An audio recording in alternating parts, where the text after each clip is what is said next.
to the top of the mountain twice. So for dual world 400-metre hurdles champion Jana Pittman, the comeback trail is steeper than most. She won't be content with a place on the Australian Olympic team. She won't be content with a spot in the semis or even in the final.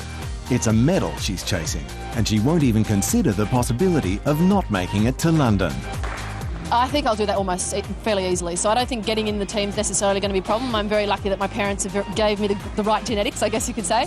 But, you know, getting the next step up, which is obviously my goal, it's wonderful to make an Olympics, incredible to represent your country. But when you've been at the top, you really only aim for those, you know, those top few spots. So it's going to be a long, long, hard road between now and then.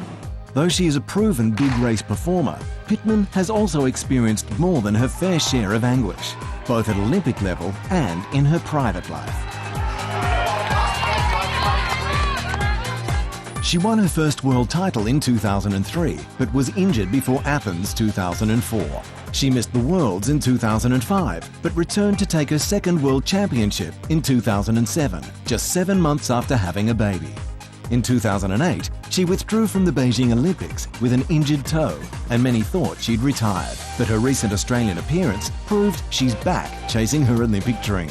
I've been doing injury-free training now for about 4 months, 5 months, which doesn't seem a long time, but considering I've been injured on and off for the last 6 years, it feels like huge leaps in my world. It's just a good experience to be back out running again.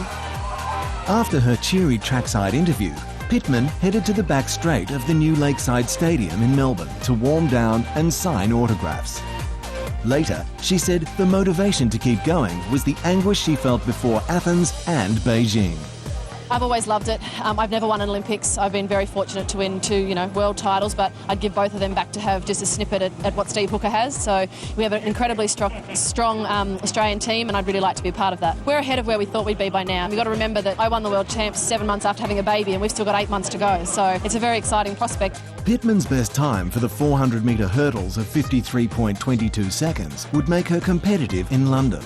But with American Lashinda Dingus and Jamaicans Melanie Walker and Khalees Spencer all breaking the 53-second barrier, Pittman will have to perform better than her best if she wants to reach the podium at the London Summer Games. In London, you've definitely got the Jamaican, Melanie Walker, she's the reigning champion. Lashinda Dingus is also an incredible contender, and you've always got to remember there's someone coming in who hasn't raced yet, who's maybe a 400 runner or a junior who's going to come through fighting with all that spirit in her heart. So the Olympics is about whoever wins on the day, and many times a champion comes from nowhere. For Jana Pittman, life is all about running. And as she hopes to crown her storied athletics career with Olympic gold in London, she won't give up the running anytime soon.